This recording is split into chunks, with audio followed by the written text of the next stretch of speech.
Let me just give a quick intro. Hello, everyone. My name is Wayne Huddleston. I'm the Senior Area Manager for the U.S. Small Business Administration here in the U.S. Virgin Islands.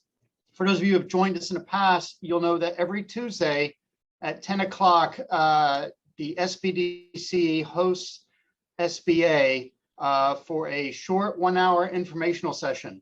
I usually provide information on COVID updates, on our programs, PPP, IDLE, and other things.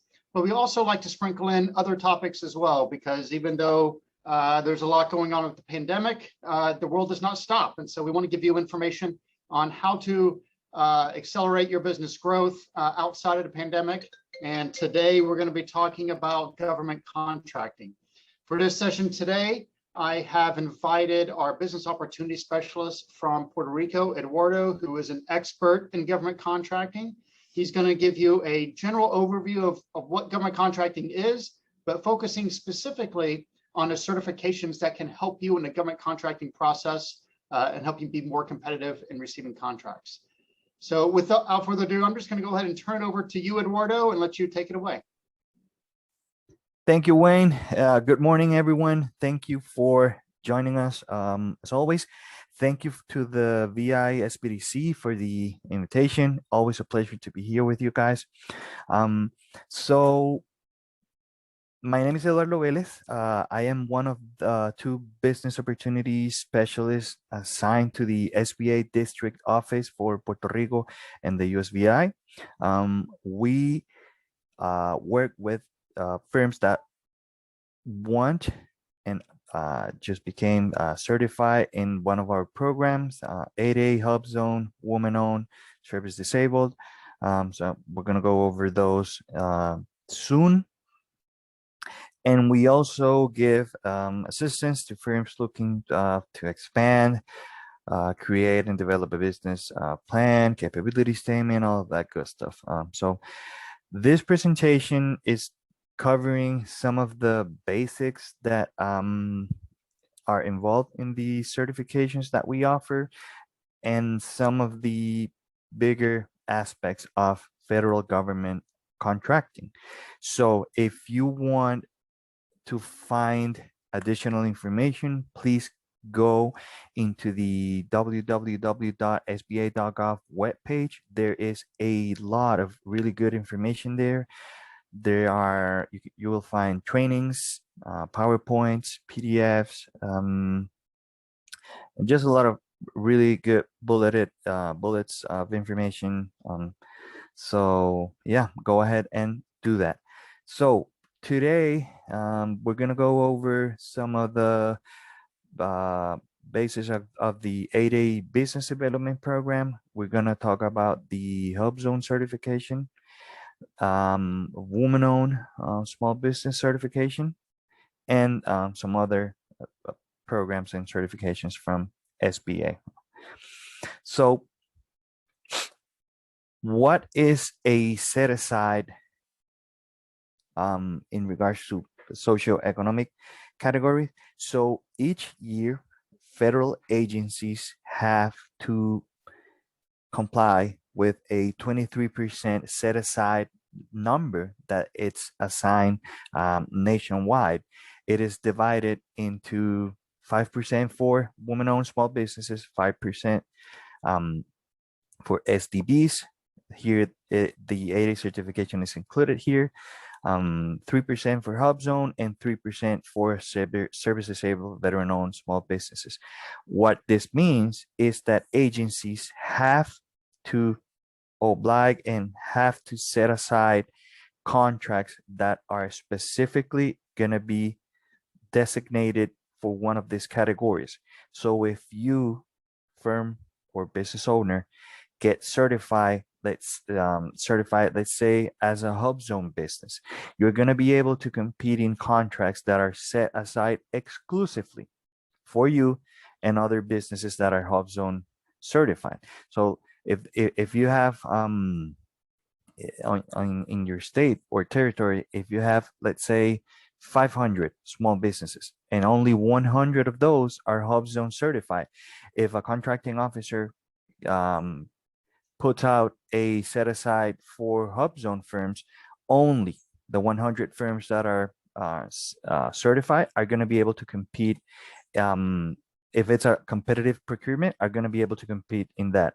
The other 400 firms are not going to be able to participate in that. So getting certified in one of the SBA's programs is a really good opportunity to grow your business, because you're going to be able to, differentiate yourself from others and have more opportunities. Remember that there is no limit as to the certifications that you can apply. So you may encounter a firm that is Hubzone, 8A, and also woman-owned. Okay, and that firm is going to be able to compete in any one of those categories. Okay, so let's go ahead and dig into the 8A business development program. So the 8A program consists of a program that has a duration of 9 years. It's the whole purpose of the program. It was created to help businesses develop and grow, be able to mature during the course of those 9 years. You're going to be able to receive trainings, development support. You are going to have the ability to participate in joint ventures. You can participate in the Mentor Protege program. There's a big opportunity to, start participating in 8A set aside contracts and start to let yourself get known in the industry.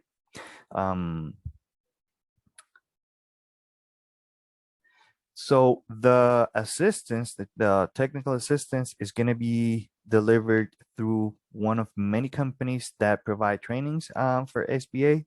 It's going to be delivered through the 7J program.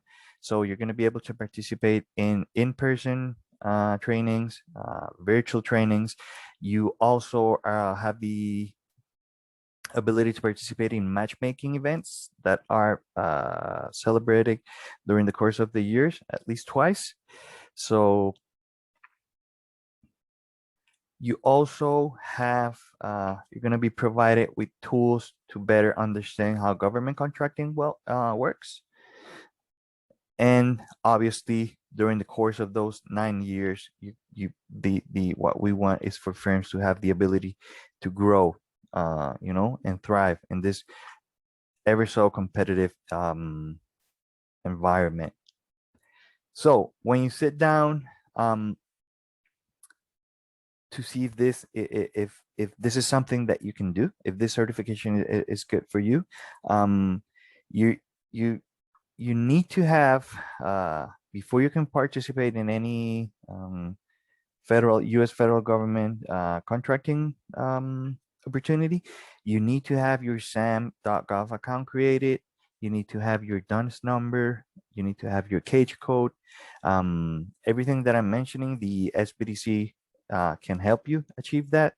You need to have your Nyx codes identified. This is referring to the Nyx stands for North American Industry Classification System.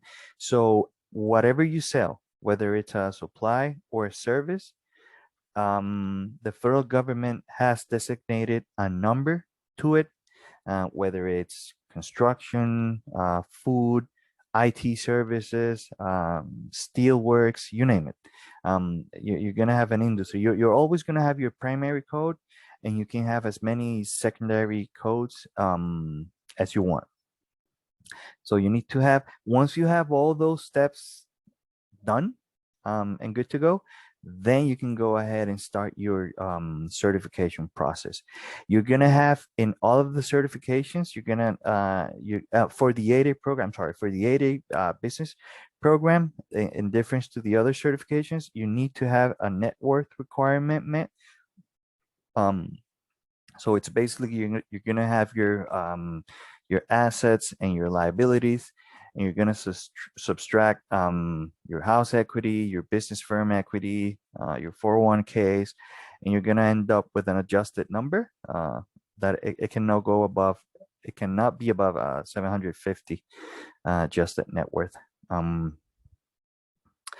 You need to be. We're going to look at the at every one of the requirements and qualification for the programs just ahead.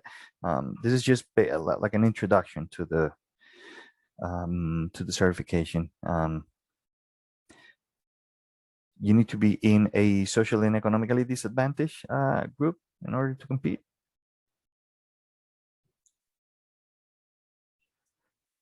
So one of the things that this certification is looking for is to teach you how you can identify federal buyers, how you can identify, we're going to help you identify the agency contracting procedures and those who are making buying decisions. You're going to have, in most federal agencies, you're going to have your contracting officers who are making the big dollar decisions.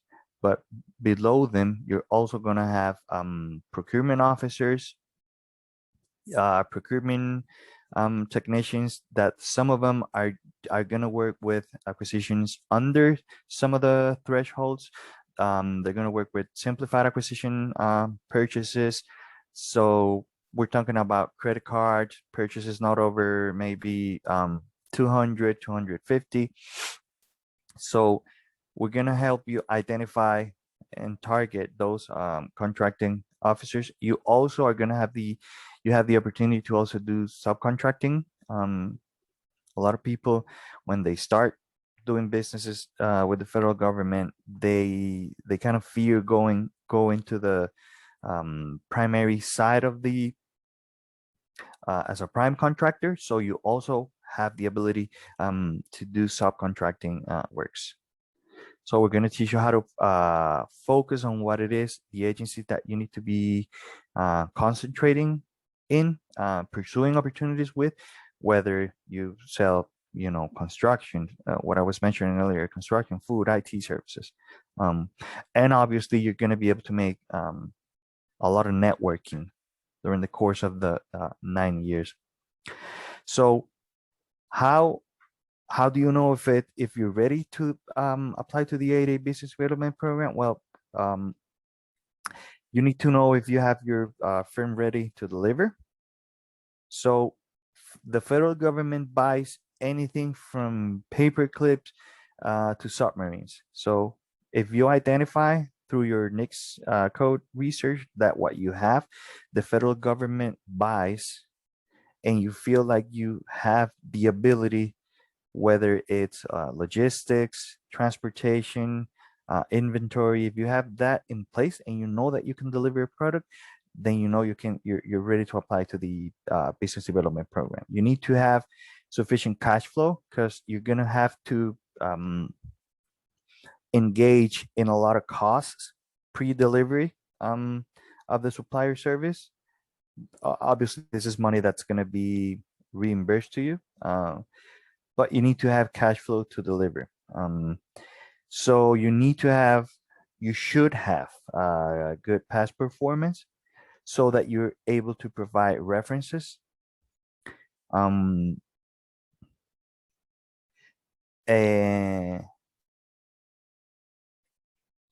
yeah, so in all of these categories, if you feel like you meet these categories, you're definitely ready to start considering applying to the 8A business development program. So as we have been talking, you're going to be receiving a lot of Sba assistance. You're going to be able to create and develop a strategy on how to approach agencies and how to start getting and gaining more contracts. You're going to be able to participate in the mentor protege program.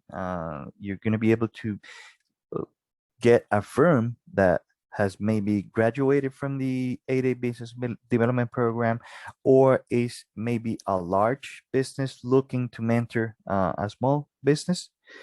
So that's an excellent opportunity. You may also participate in joint ventures. So this is basically you joining, let's say, with another small firm. It doesn't have to be an 8A firm, and you guys can compete and go after a big opportunity. Maybe you can compete against a large business. but you have the advantage that maybe one of the small firms doesn't have, let's say, a big bonding capacity, and the other one does. So you can complement each other and pursue a big opportunity. So the criteria that needs to be met for to be able to be designated a socially disadvantaged. So you're gonna have the categories: Black American, Asian Pacific American, Hispanic American, Native American, and Subcontinent Asian American.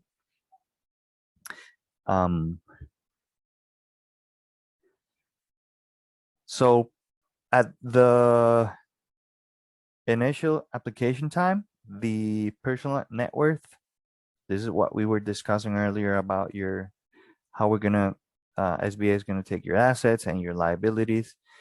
Then they're gonna subtract your firm's equity, house equity, that 401k. So that adjusted personal net worth cannot go over 750.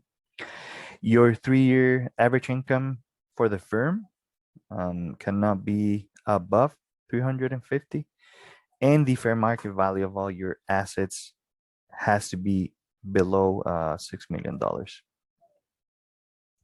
So continuing with the requirements for the 8A Business Development Program, you need to be considered a small business. So remember that we were mentioning earlier the North American Industry Classification System. So if you go into that table, and let's say that you do general construction, so your Nyx is going to be 236220, and the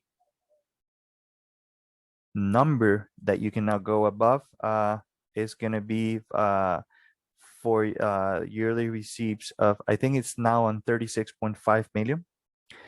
So it's either going to be money amount, or it's going to be the maximum amount of employees that you can have. So if you meet that number, if you don't go above that number for your industry, if you don't go above the number of employees for your industry, you are going to be considered a small business as per SBA standards. The ownership requirements in the 8A Hubzone woman-owned programs requires that at least the firm is owned at least 51% owned and controlled by a U.S. citizen. The control and management, you need to be on the day-to-day operations of the firm. You need to be in good character, and there exists an eligibility criteria that may disqualify you. So you need to be sure that you don't fall within those. We do not include them here in this presentation, just in terms of keeping it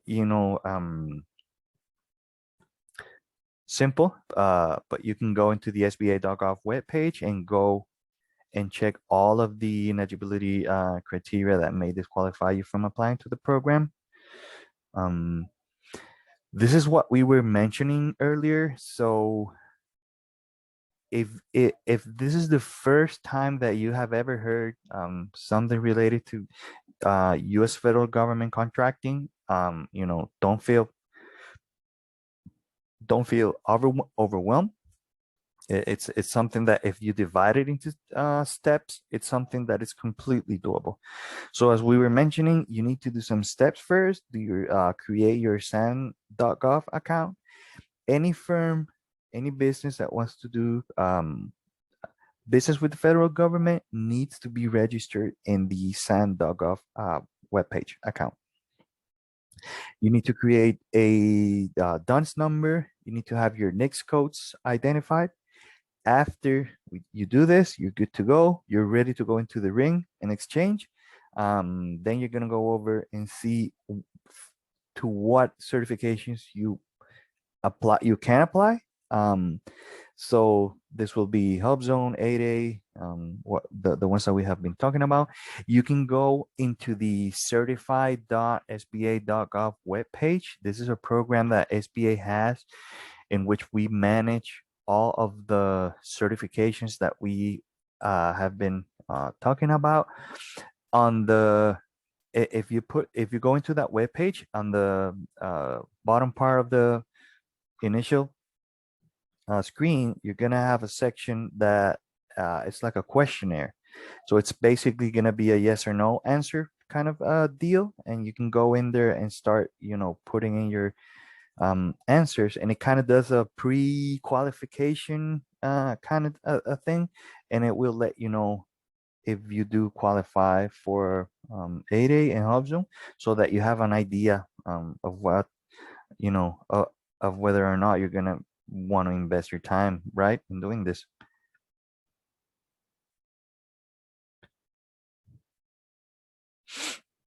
This is a platform right here, sba.gov. See that part where it says, am I eligible?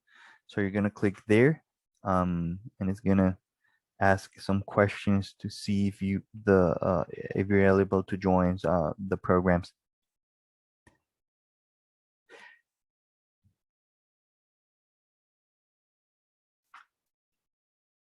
Okay, we talked about this earlier.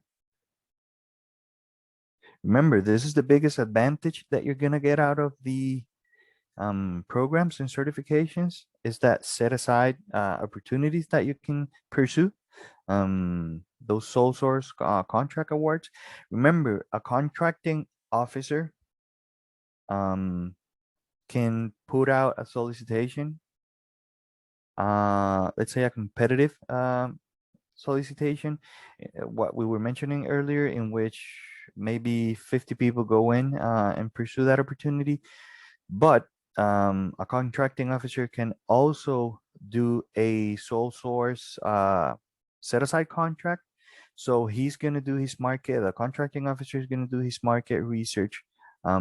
He's going to look, he's maybe looking for a firm to deliver, a business to deliver, I don't know, 50 cell phones. So he can do his market research. He can determine who has the best offer for the best product out there. And he can, identify a specific firm if the opportunity is below $4 million, and he can literally contact you and do a negotiation with you and award you a contract. So that's a really big advantage, right, that you're gonna have over people that are not certified.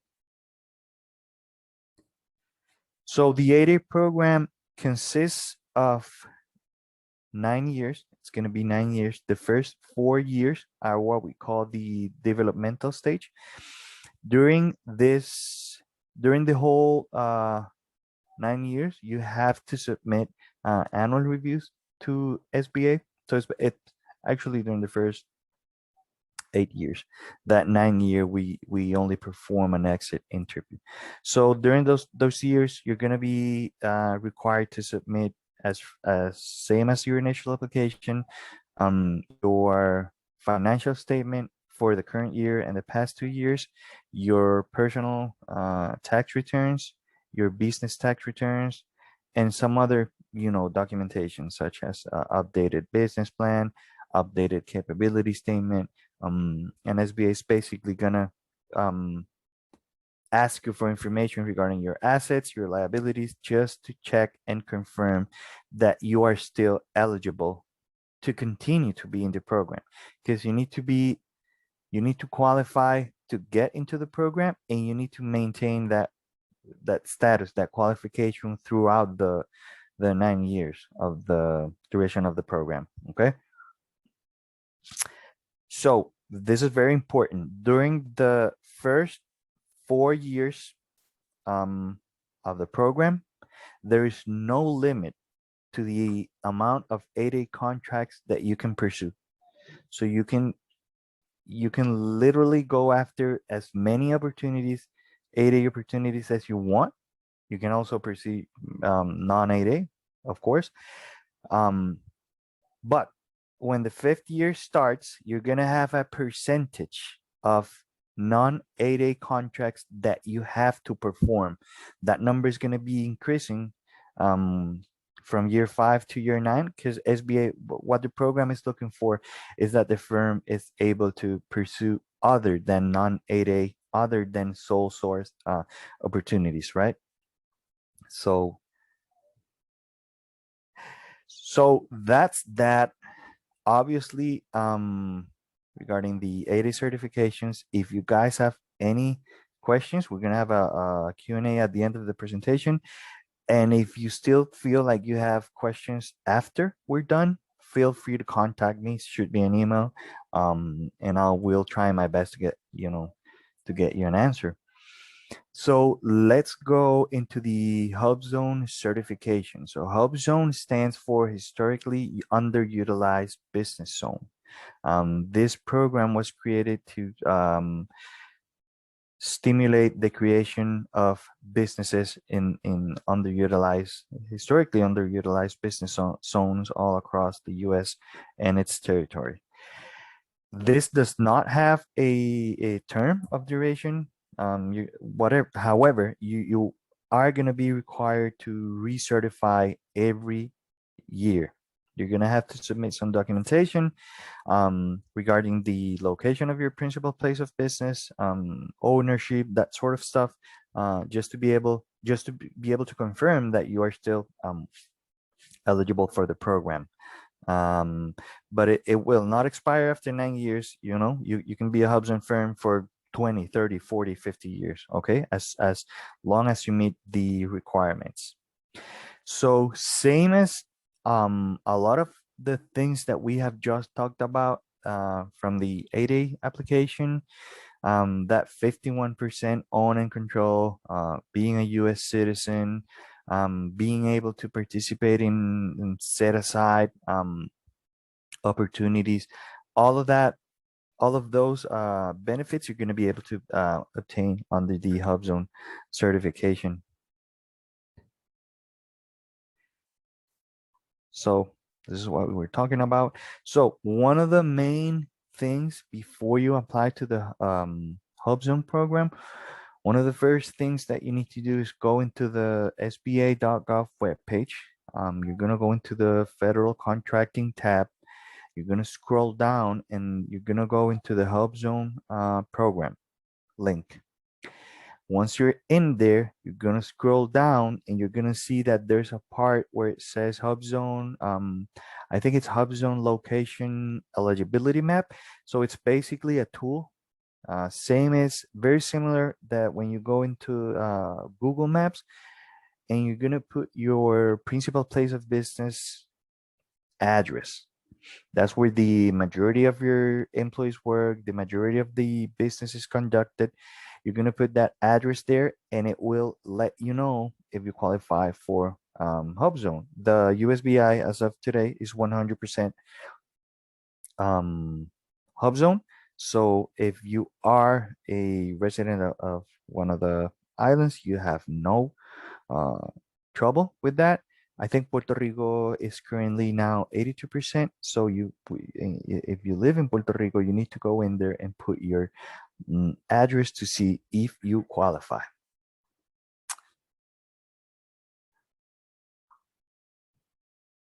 Same as the 8A application, we need to have your DUNS number, your SAM.gov account created. You need to have your Nyx codes identified. And after that, you can be able to start your application. So the Hubzone application is done through the GLS webpage, General Login System. It's a similar process in regards of the documentation that's going to be requested from you. So you need to be ready, to provide documentation that we have been talking about. Once you submit your application, it's going to be either approved or denied in the overwhelming majority of the cases. If there's an error in the documentation submitted, if there is something missing, an analyst from the Hubzone program from Washington is going to get in contact with you to request that the information be submitted or something be corrected in the program. So because there are a lot of there are many applications that are rejected throughout the course of the year, but the mission and the purpose of SBA is to get as many Hubzone, 8A, women-owned, as many small businesses as possible certified and ready to participate in these programs. That's the only purpose. So you know, it's not like an analyst is going to send you one email, you know, and if you don't reply, that's it, you're out. They try to do the action, the diligence of, you know, calling you, sending you emails, getting in touch with you. I've seen in many cases even 4 emails going out, trying to get a person to correct an error. So just so you know that that at the time that you're going into this, it's something that SBA wants to work in good faith to get you certified. Okay. So another thing is SBA during the course of the year can also perform unannounced visits. A lot of the times we announce them because, you know, we want firms to be there and not be stressed, and, you know, but there may be a situation in which a unannounced Hubzone business is performed, just to make sure that the principal place of business exists, the employees listed are on site, and that sort of stuff. And you need to recertify on a yearly basis. Same as the 8A business development program, you're able to participate in set-aside contracts, sole source. You can participate in joint ventures, mentor protege program. So again, if you have any questions regarding this slides that we just showed, you can contact me, let me know. So let's talk about the woman-owned small business certification. Again, federal agencies have a goal to meet, a number, so they need to put out contracts to women-owned small businesses. This, if you're certified, this is going to give you an opportunity to participate in those contracts. Again, 51% ownership by a woman. The management of the day-to-day operations has to be performed by that individual. A time and business have to be requirement has to be met. So I forgot this. I don't know if I mentioned this. In the 8A business development program, in order for you to apply, you need to have at least, your business has to be at least in operations for 2 years.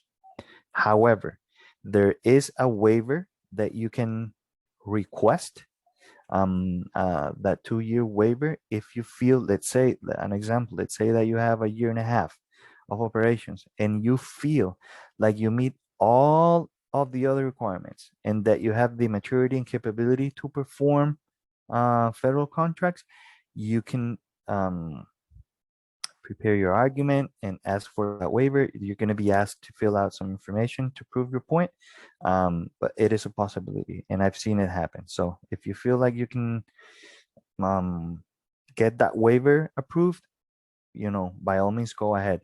If you feel like if it's something that you, because maybe that's the point, because you want to pursue a opportunity that's coming up, but if there's nothing out there, you may want to wait,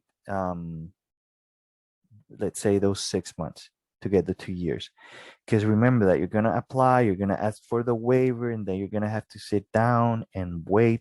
Maybe something's going to come back, a document's going to be asked of you, and maybe at the end more than 6 months are going to go by, and maybe you're going to get a denial. So if it's not worth it, just wait it out. Again, you always have to meet your small business size standard.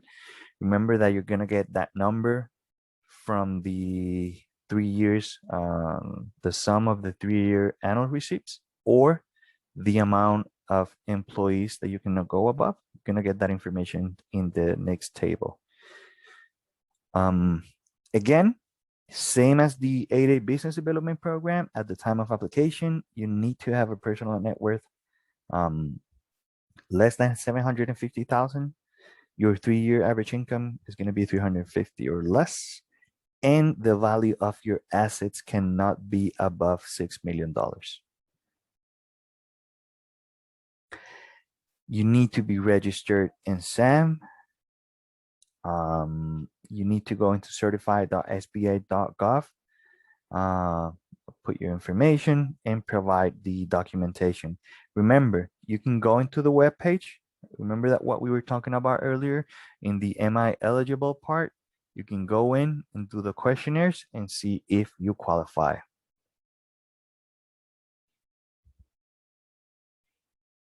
Again, you're going to be able to participate in set-aside contracts, sole source opportunities, joint ventures, mentor protege program.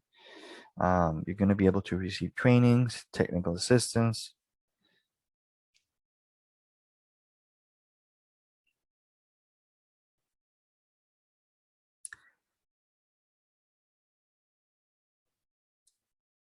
So the rule of two states that if a contracting officer has a reasonable expectation that two or more woman-owned small businesses are going to submit an offer for an opportunity that came out,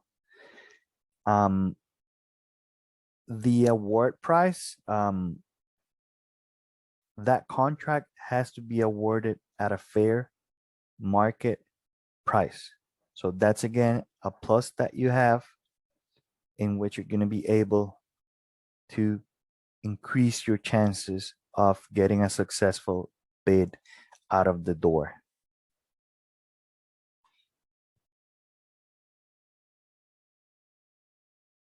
So remember, you may have a supplier service that you sell. So what's important is that you go into the North American Industry Classification System table and you identify what it is that you sell. Paint services, underwater demolition, drone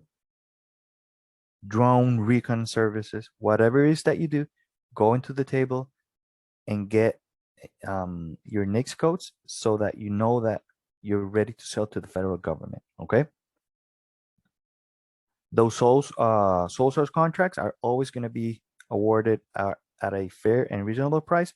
Contracting officers have by law to do this because they're working with U.S. taxpayers' money.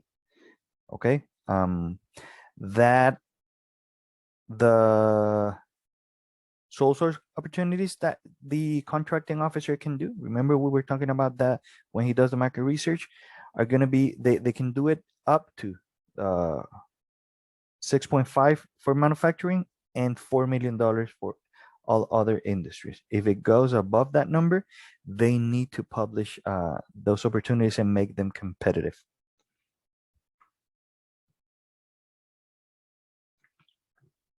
Okay, so let's talk a little bit about the service-disabled veteran-owned small businesses, all in the All Small Mentor Protege joint ventures. So service-disabled, again, you're going to be able to qualify for set-aside opportunities, joint ventures, mentor protege program. You are going to be able to participate in subcontracting opportunities and prime contracting opportunities through the vetbiz.gov webpage. The All Small the Mentor Protege program. Remember, we talked about this, how you're going to be able to maybe go under the wing of a large business and have the ability, you know, to develop and grow through the assistance of that company that has experience. You're going to be able to participate in any of the programs. You can participate in joint ventures.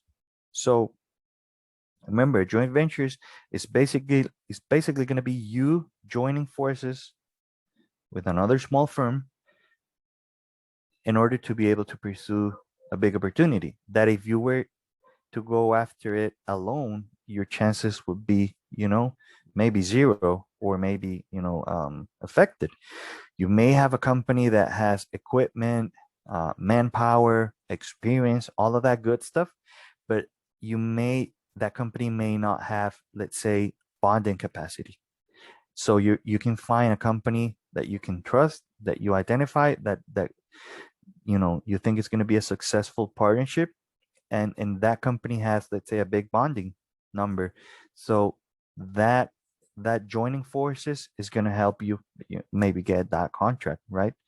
Again, you're going to have to submit documentation if it's a joint venture for one in which one of the firms is an 8A firm. There are some requirements that need to be met and some documentation that needs to be submitted and whatnot. But if it's outside the 8A program, it's much more easier to pursue that opportunity. So here you have our contact information. You have our Puerto Rico and USBI webpage. You can go in there and check for opportunities and seminars and trainings that are next to be held. You have my email. Mr. Mariano Torres is the other business opportunity specialist that I was mentioning. You have our contact information there. You have Mr. Wayne Huddleston contact information. Wayne is our senior area manager for the Virgin Islands. You have the VISBTC contact information, SCORE information. SCORE is a group of retired business owners that have a lot of experience and are ready to help you with any orientation and information that you may need. So that being said, this is all that I have. I'm gonna leave you guys with Wayne to see if there are any questions. Wayne, do you need me to stop sharing? No, I think it's fine for right Awesome. there. Okay. We'll just open it up right now for if anyone has any questions. We've got 10 to 15 minutes or so. We'd be happy to answer anything you have, any question you have regarding government contracting, certifications, or any other SBA programs. Just feel free to write them in the chat, or if you can unmute yourself, we can answer it that way as well. And we'll wait a few minutes. If there are no questions, we'll end a little early. So just let us know. Wayne, while we're waiting for somebody to put a question in the chat, can you tell them what next week's webinar is going to be about? Sure. Next week, same time, same place, we'll have another SBA weekly webinar. Next week, we'll be returning back to information on COVID-19 resources. I will provide an updated presentation on the Economic Aid Act, which provides new and additional information that was passed, also with the American Recovery Act. I forget the names of the acts, but we're going to give you all the latest information on not only PPP, EIDL, but also the Shutter Venue Operators Grant, the Restaurant Revitalization Grant, and other resources available to help. That'll be the same place next week. Okay, great. And tomorrow afternoon, we have the last in our Disaster Recovery and Resiliency series. That's a presentation on co-opetition. So that, and it's not a typo, it's not cooperation, it's not competition, it's co-opetition. And that's at 2 o'clock tomorrow afternoon with Mark Wilson. Our presentation for Thursday on Government Contracting Bonding 101, unfortunately, has to be postponed until a later date. And as soon as we get the revised date, we will let you guys know. But Bonding 101 is a very important topic because in order to do government contracting, as Eduardo mentioned, you need to be bonded. And we'll get you that revised information as soon as possible. Also, the government contracting workshop on maintaining business with a recovery for April 22nd has been moved to May the 12th at 12 o'clock. Your same registration will work if you've already registered. Again, that was because of circumstances beyond our control. So that's going to be May the 12th at 12 o'clock, maintaining business with the recovery. And then on the 29th of April, we have federal contracting resources for grants. That's going to be hosted by the delegate to Congress office. And that should be a very interesting and informative webinar. So that'll be Thursday, April the 29th. And then in May, and also in April, we're going to start the business development series, which starts April the 28th, April the 21st with developing your business plan. And then on April the 21st is developing your business plan. April the 28th is fundamentals of business credit. And then May 5th is starting a business in the Virgin Islands. And we have a question. When is the next webinar on PPP? That's going to be next week, Tuesday, April the 20th at 10 a.m., the same Zoom platform. Okay. Oh, Wayne had already answered it. Sorry about that. Okay. No worries.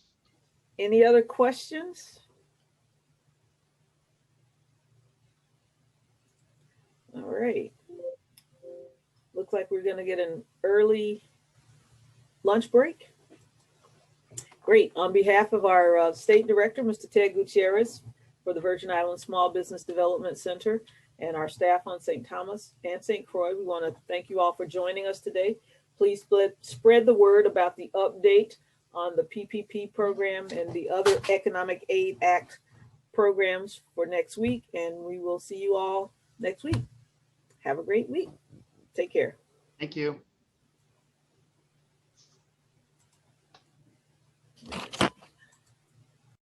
Take care, guys. Bye-bye.